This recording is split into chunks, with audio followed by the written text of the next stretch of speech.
Please make sure to like and subscribe if you haven't already. If there is a story you would like to share with me, then please do not hesitate to contact me. Now, let's get into today's stories. Right now, it feels like my whole world is collapsing around me. I never thought I would find myself in this situation, but here I am. I, 42 male, have been dating my girlfriend, 40 female, for about a year and a half. In that time, we've had some rocky moments, but we've always managed to talk them out and come out stronger. Communication was always key, and I was led to believe that things were fine. Prior to the whole pandemic, we had made plans to finally move in together, and I was just waiting for my next paycheck to come so I could finally put a deposit down on a place where the two of us could make a new home. This past Saturday, I went to visit her to make sure she was doing okay. She recently lost her job, and to make sure that she was stocked up on groceries for the next few weeks because I didn't know when we would see each other again. Well, I didn't expect the day to turn out the way it did. Early in the afternoon, she ended up having a medical emergency. It was an incredibly scary and traumatic moment. I called the police and they immediately came out and we were en route to the hospital. In the whirlwind, I managed to grab her phone, thinking that I could call her parents to let them know what was going on. I got to the hospital and was told I would have to wait until she was stabilized. Alone in the waiting area, I opened her phone and searched for her parents' number. That's when I saw it. Text messages, pictures, and videos between her and her male friend. I don't know why, but I kept scrolling. A picture of a pregnancy test. Explicit pictures. Things I never would have imagined. They made exchanges referring to me, asking if I had left. I went back and looked at the other messages, dozens of them to dozens of different men. My heart sank. I was gutted. I am a decent enough person that I managed to stay at the hospital so I could see her. I went into the ER room where she was being held and saw her there, asleep on the hospital bed, unaware of all that I knew. Eventually, I looked at her and just broke down. I was so angry, hurt, and upset. It was bad enough that we were at the hospital, but this was a double punch to the gut. They admitted her overnight. Because of the pandemic, no visitors were allowed upstairs, so I had to leave. That was the last time I saw her. The next day, I called her on the phone. I told her everything. I said I knew about her and her friend. I said I knew about the others. I demanded answers. I got none. That was 5 days ago, and all week I have been walking around like a shell of the person I once was. I feel hurt and alone. I feel emasculated and betrayed. I have been talking with friends. I've been exercising. I've been doing everything I can to take my mind off of this. I actually felt a little better this afternoon, enough so that I actually could eat something. And then I got the text. Miss you. I love you. And now I'm back to where I started. I didn't reply. I don't know where to go from here. I just needed to write this down somewhere and get it out, because it just hurts so goddamn bad. How could someone who I had planned on spending the rest of my life would do these things? I keep looking back for signs, but I don't see any. Man, she got me good. I guess if there is any silver lining to this, it is that I found out about this now instead of after we moved in together. I just want the pain to stop. Update. Just wanted to give some quick updates to clarify what has happened since I posted this in the wee morning hours. First off, she is blocked on all social media and from my phone. However, I'm expecting to hear from her through other channels because this morning I also contacted AP's wife with all of the screenshots, information, and timelines that I had. No response yet, but I can certify that it was delivered. Hopefully I hear back. Thank you to everyone for your support and all the kind words. I have known from day one that this wasn't my fault. It wasn't the result of anything I had done, and that this is her problem. I am not going to analyze the relationship as much as I want to, because frankly, I cannot trust anything she ever said or did at this point. There is no chance of me falling for reconciliation because I'm firmly in the once a cheater, always a cheater camp. The proof is just too concrete. Also, I recently had an STI test and it was clear. It's been over a month since she and I were last physical. She said she was going through some medical issues, but now I can see that is all BS. Thank God for this community. I will keep you updated as I hear more from the AP's wife. Update 2. I have to say a huge thank you to every single person who has commented. The outpouring of support and confirmation that I'm doing the right thing has helped me a lot today. I'm so glad I decided to share. This definitely helped me feel a little better today. I know the days, weeks, and months ahead will be hard, but I'm ready. I'm still dealing with a lot of emotions, but what is it they say? Time heals all wounds. I think that's a fair assessment. I just want to appreciate all the advice, support, and love you've shown me today. I have not heard back from AP's wife at all. I contacted her through Facebook Messenger, and it looks as if the message has been seen. I also texted her, left a voicemail, and sent an email to the only email address of hers that I could find. I don't know if AP is in freakout mode and trying to lock her down, but I'm not going to give up hope. She needs to know what her husband was up to. I haven't had any additional blowback, and my ex has not tried to reach out to me or anyone I know. At this point, I'm on my way to recovery. OP, don't waste any more of your life on her. Try to push her away from your mind over the coming weeks. Some people are terrible, and you'd never know it because they're so good at pretending to be something they're not. Try to do things you enjoy, try to move on, and know you didn't deserve to be treated like that. Don't be nice. Be free. Cut ties with her, have a funeral for her in your mind, and never speak to her again. She doesn't love you. She's just too afraid of rejection to show herself as the shallow, lying, attention-seeking animal she is. Now, let's get into today's second story. We started dating in September 2018 on my birthday, so that day has always been extra special to me. My partner does roster work. She works 8 days on a mine site and is back 6 days off. I work a decent 9 to 5 job, so we are both pretty well off. She's also an international resident, so I decided to help her get her visa to stay. We applied for the de facto/spouse visa at the end of 2020. For the first 3.5 years, our relationship was really good. We both loved each other and were doing so much together. Unfortunately, some clashes between her and my mom led to us moving out and renting a place for 6 months. She knew how to do everything. She's extremely independent, so she knew how to take care of a house and cooked really good food. I, on the other hand, was a bit of a drockic and didn't know how to do any of that properly. My mom looked after me a bit too much, which handicapped me a lot when I moved out. Whilst I was working every day and being very smart with our money, we never had any money problems. I was also a bit selfish as a 23-year-old who tended to spend a bit too much time at the computer and away from household chores. I did make sure I spent some time with her though. We watched some good shows like Game of Thrones, Money Heist, and Merlin. I did, however, clean enough to ensure we got 100% of our bond money back. I did all the de-weeding by hand. After our 6-month lease was finally up, we bought a place together. This was around September 2021. She started her mining job around December 2021. And I, still being a drockic, didn't do much of the housework. Although I did learn to cook some dishes as I needed to make sure I kept myself fed while she was on site. But I still didn't do the laundry or vacuum and mop the floor because my standard of cleanliness was so much different from hers. Instead, I spent my time learning how to invest because she told me she wanted to make a lot of money. I designed an investment plan just to suit her. I enjoyed investing a lot. Cleaning, not so much. Come April 2022, and she broke down in her bedroom at my lack of help around the house. She told me she was incredibly stressed with having me come back and do all the housework after 8 long days on the mine site. At that stage, I finally woke up and became the adult I should have become long ago. I started vacuuming and mopping the whole house once a fortnight and doing the laundry every week, making sure she had an empty basket to work with when she came back.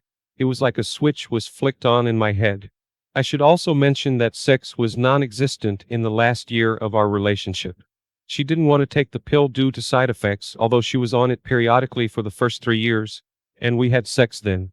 I went to buy a pack of condoms, but then she went and hid the condoms when we were about to have sex, so I just refused to have sex with her because I didn't want to have unprotected sex and risk pregnancy. She even suggested that I take the male version of the pill that would make my sperm infertile or something. I don't even know what she was on about there. I kept up my routine, making my own lunches and maintaining the house while she was away. I finally became an adult that could survive on my own, but the relationship didn't seem to improve. Slowly over time, she stopped cooking for me and didn't like me touching her in bed. She also gave me her cheek for kisses instead of her lips.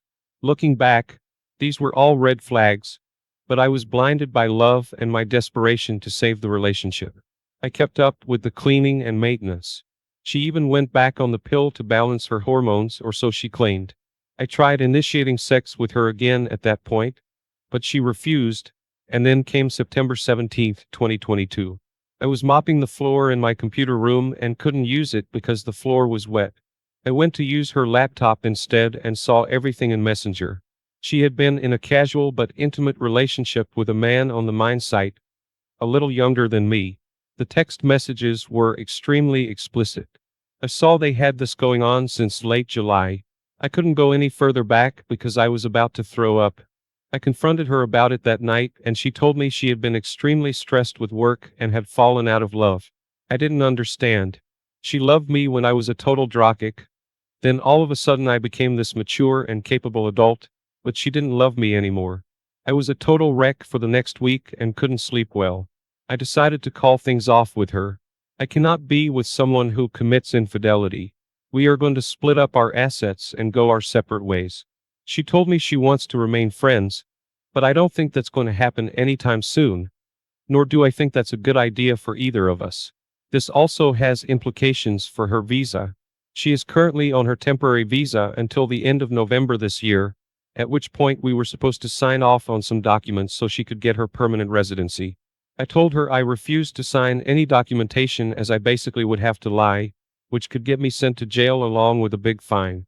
She may still be able to get her permanent residency if the department decides to award it to her, but she is at a much greater risk of having to go back to a student visa, which means she will lose her mining job, along with her life savings of having to enroll in some course she doesn't want to complete and pay international student fees, which are bloody expensive, along with wasting years of her life just to progress her spouse visa, all for nothing. Despite the harm she has inflicted on me, I hope she gets her permanent residency. It doesn't affect me either way whether she gets it or not, but at this stage I have no influence over it because I have already withdrawn as her sponsor. I cried multiple times in front of multiple people. I cried because the vision I had of us being together with our many successes around us is now impossible. I cried because I was forced to make decisions that would either harm myself while benefiting her or harm her while benefiting myself. I cried as I entered the empty and dark house after work was done, knowing that she was living with her friends and I was alone. I will be moving back to my parents in a few months. It makes no economic sense to stay out here on my own without a partner. This was an exit affair. By the time she began crying to you about your lack of effort, she had already checked out. She, unfortunately, chose the most immature way to do it. At least you can use this as your own learning experience and personal growth. You didn't deserve to be cheated on. She could have been honest at any time. It would be best if you get to no contact as quickly as possible. Be sad about her visa situation, but don't legally risk yourself. She knew the situation and its implications. That's on her. Her actions have consequences and she is finally feeling them. You need to look out for yourself first and foremost. And absolutely don't be her friend. You can't be friends with someone who traumatizes you in such a despicable way. Don't kick yourself too much. You were 20 years old when you entered into this relationship. You showed a great deal of maturity when you changed your behavior to help your partner and the relationship. Regardless, you have dodged a bullet and you will be better off without her. A young man who is capable of living on his own and who can cook and clean is a huge plus in the dating field. Enjoy being single. Thanks for taking the time to listen to today's story. Hey folks, welcome back to the channel. My name is Gary and I hope you're all having a fantastic day or evening wherever you are. In today's story, OP found out his wife cheated on him after OP was outside in their driveway and saw his wife kissing his friend while they were in the house alone. Now, 2 years later, karma happened and his wife is miserable. Let's get into today's story. My situation happened about 2 years ago and I can still remember it like yesterday. I believe that me and my ex could be a shining example of a great couple, but we were anything but that in the end. My story is a very serious one because of loyalty. I've been noticing a real lack of loyalty in relationships for a while now. Even though I was super loyal to my wife, she still cheated on me. Me, 32, and my wife, 31, were married for 6 years and we were happy. As far as I could tell, we never had any real problems. Money wasn't even an issue, even though we weren't rich. We were able to pay bills and go anywhere and do what we wanted as long as we planned for it. She worked in an office at a child clinic and I worked in fabrication since I always worked with my hands. My wife was fun, outgoing, and always was my ride or die. She always made me stop and appreciate life more instead of working all the time. We would go and travel every year, especially since my idea of a vacation was to sit in the backyard with a drink in my hand. Thanks to her, we visited Vegas, Cancun, and visited her cousin in San Juan. This was good because I haven't lived there since I was 11 or 12 years old. It was great to have a wife who added something to my life, even though I definitely would have married her because of her looks. Her face looked just like Una Chaplin, but she had the body of the weather girl, Terry Inouye. We got along with each other's family, so we were all good as family, especially since she was the only child. Hanging out at clubs and stuff was fun, but we got to the point after a while where we enjoyed each other's company more. But apparently, I had the situation all messed up because my wife cheated on me and got suspicious during a little get-together we always have at our house. Even though there was COVID, me and my ex invited our friends to hang out with us on the weekend. We would play music, drink, and play card games on Saturdays. Since the clubs weren't open and there were no concerts, our close friends hung out at our place. It had become a regular thing, especially since we had all the alcohol. This night, though, after playing spades, one of my friends challenged another friend of mine to play me in a game of Texas Hold'em. This friend, let's just call this guy Rome, was super anxious to play me. This guy was working at the same job as my other friend, and that's how we got to know each other.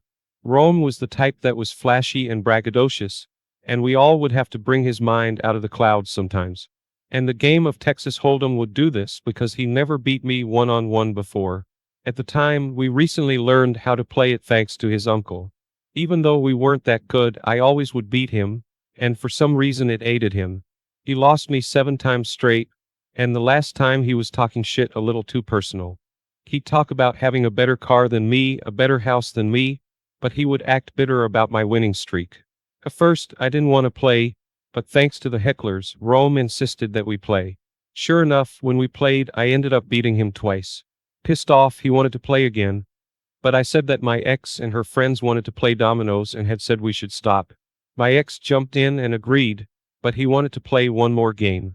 He offered to put up $100 to play again, and when I still said no, he upped it to $150. After this, my friends started heckling me, saying it was easy money. I don't gamble because I know my luck, but I decided to play for the money, even though we don't put up any real money. Turns out he actually beat me, and I ended up losing $150. He jumped out of his seat and got in the face of our friend who was heckling him to gloat. They got into a heated argument and we had to break them up for a while. After a handshake, Rome told me he really didn't want my money and declined when I said I was still gonna pay him. When my ex came in from the kitchen, Rome told her he won, and she seemed surprised and happy for him. After giving him a hug, she told us it was time for her and her friends to play dominoes. The rest of the night, we didn't have any more problems. The only thing we had to deal with was him still gloating. When everybody was leaving, I was talking to my best friend Rich in our driveway. Standing there with him, I was able to see through the window of our house and see Rome talking to my ex. At first, I didn't think that anything was wrong and thought he was still gloating. But then I saw him pull her by her waist to him and put his forehead to hers. After a second, she walked back into our living room, and he followed her out. This bothered me so much that Rich asked me what was wrong, since his back was kinda turned to it, and he missed what I saw. I said nothing, and I told him to get home safe. After everybody left, my mind couldn't get off what I saw. While cleaning up, I tried to rationalize it by saying they're friends too, and that she was just happy for him that he won. But knowing how Rome was with women, that excuse I had only lasted a day. The next day, what I saw ate at my mind. I've never been the jealous type of guy, but it did make me nervous, and I had to get doubt out of my mind. That night, after we went to bed, I stayed up until 2 in the morning when I knew she was asleep. Sliding out of the bed, I took her phone and took my phone, too. Taking our phones to the living room, I called my brother Juan. My ex had a lock on her phone, and I knew the only one who could get me in it was Juan. I called him about 7 times and he finally picked up. Sounding really annoyed, he asked me what I wanted. I told him to do me a favor and call her phone for me. He asked me why and I told him I would tell him later, and after hanging up, he found her number and called it. After answering it real quick, I went in her text, and it totally broke me. There were a bunch of texts about him screwing her for about a year, and it was even worse than that. This guy was sending her videos of him stroking his private parts, and she once sent him back a pic with her mouth open and her tongue out. There were at least 7 or 8 pictures of him exposing himself, and I had to scroll away. I was so mad that I almost threw her phone across the room. My world was officially turned upside down, and though I was really going through it, I knew what I had to do. After getting some screenshots, I sent them to my phone, and I put her phone back on the charger. I decided to sleep on the couch, because I definitely wasn't sleeping with her. I was already planning how I wanted to get the hell out of this betrayed spouse marriage. The next morning, when we were getting ready for work, my ex asked me why I didn't come back to bed. After I said I didn't want to, she thought I was just being a smartass and playfully slapped me upside the head. If it wasn't so early, my ex probably would have gotten sassy with me, but just went to make her coffee to start the day. I never really went to work. I started looking for a good lawyer all day. After finding one, it was expensive, but he told me the best way to get the job done. When I filed, I had to wait till she got served, and that was the hard part. Seeing her in the house, she would try to hold a conversation with me, but I failed miserably. All that I could give her was yes, no, and maybe. Talking to her was hard to do after reading those texts. Know that she went to his place after work, and if I'm hanging out with Juan, she'd invite him to our place. At first, she would tell him it was the last time, then she would openly invite him over and text him until he did. This was an every week thing. I feel like I was lucky I had caught her. At least now I know why she always turned me down in bed, and had to promise me sex. I just couldn't wait till she got served at her job. I was ready to explode on her, and I was ready to explode on Rome too. As messed up in the head as I was ready to move on. On the day she got served, I decided to take that day off as well. My ex called me and screamed at me that she couldn't believe I just served her with divorce papers. Apparently, she got served during her lunch break like I had asked, and her friends at work saw this. They had to be the ones to tell her that they were divorce papers. I told her I was divorcing her, and I needed her to look at it before she came back home. My ex hung up, and I knew she was on her way back. I probably should have had a friend with me at the time, but I wasn't thinking perfectly about the situation. When she pulled up, I sent her the screenshots of her texts with Rome. The second she bust in, she was crying and screaming at me. She said she knew I was acting funny, and asked how I could all of a sudden divorce her. I said she must not have gotten my text and said, check your phone. She said she wanted me to tell her, but I said, just check your phone. She looked in her phone, and when she saw her own texts with Rome, she dropped the phone and put her face in her hands. She sat down on the couch, and it was my turn to start screaming at her. I called her a hoe in so many different ways, and asked her how she could do this with my friend. She had this look of disbelief in her eyes, and was just saying sorry without even looking at me. I got my keys and just left to go to Juan's house. After breaking all the news to Juan, I called my family and friends. I then told her mother, and she relayed the message to her father, who was in Florida, helping a friend with his business. After sending the screenshots to Rome and telling him I was going to kick his ass if I saw him, he texted back, I'm sorry bro. After this, I had a meet up with my friends and told all of them that if they wanted to still be friends with Rome, that's cool, but I let them know that's not how I operate and I wouldn't still hang with him if it happened to them. They agreed with me and said to call if I needed them. My ex called me and said that she wanted to talk. She asked me if there was any way for us to reconcile. I told her not only did she cheat on me, but I saw that she was talking shit about me. She told him I wouldn't find out because I was wrapped around her finger, and agreed with every bad thing that Rome was saying about me. She said that she was sorry, and that while we were all together at our house, he started flirting with her, and always complimented her body. After he was getting in cool with her friends, they would hang out with Rome, but she wouldn't tell me. So whenever she would go to a Drake or a Bad Bunny concert with her friends, Rome was with them. I asked her why she didn't say anything. She said because she didn't want it to look weird. After that, he started flirting with her through texts and she started flirting back. Then one of the few days I was passed out drunk, they started kissing, and it led to them touching each other. She said one day he popped up at our house when I was out.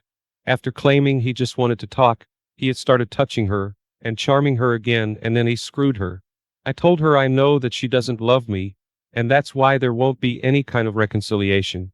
After cursing her out again, I said don't talk to me, talk to my lawyer, and hung up. I was glad we didn't have a family yet. The divorce was terrible though, mostly because of COVID. She ended up getting our house, but she wasn't going to be able to keep it without my income. She had decided to sell it and moved in with her friend Dina. Rome was cut off from my other friends because he was definitely not trustworthy. I was happy about this because with both of them out of my life, I felt free, especially in my new home I was renting. For 2 years, I haven't heard from either of them. I ran into a friend of hers at a restaurant, and she seemed happy to see me when she was coming in. She spilled the tea about my ex, and said she moved out of Dina's apartment and got her own place recently. She said she missed me because she's on Tinder, and it frustrates her. We both just laughed, and I told her to enjoy her dinner because me and my brother were leaving. I recently broke down and checked her profile on Facebook, but turned my head instantly and promised myself not to look at her Facebook page again. My ex's friend made me want to post this to say to you guys to be careful. Loyalty is important in relationships, and to always know who's around you. My wife didn't love me, but she was just too selfish. Plus, she is a gorgeous woman, so she was placed on a pedestal by me, and honestly didn't deserve it. But knowing all this, she took advantage of my love for her. All this honestly got me back in my feelings, but I want to tell you guys you can definitely make it over this. This was a hard thing to go back through, but I hope you don't lose sight of your happiness. Right now, I need a glass of Hennessy. I appreciate this community, make money, and live long. OP, I'm glad you were able to overcome your situation. I can imagine how painful it was for you to find out your wife was cheating the way that you did. At the end of your story, you mentioned that you accidentally peeked on your wife's Facebook page to check on how she's doing. Remember that, in order to fully get over what happened to you, you should completely abstain from keeping up with how your wife is doing. Truth of the matter is, your marriage is over because she was not who she claimed she was. As far as I'm concerned, she should be history to you, and the last thing on your mind, continue to focus on yourself and heal from this situation. I believe you can do it, OP. I'm sure your wife has already realized how badly she is messed up, and she is trying to fill that void by using Tinder, but trust me, it will not work. Best of luck to you, OP, and I hope you're able to soon find peace from the pain your wife has caused you. Thanks for taking your time to listen.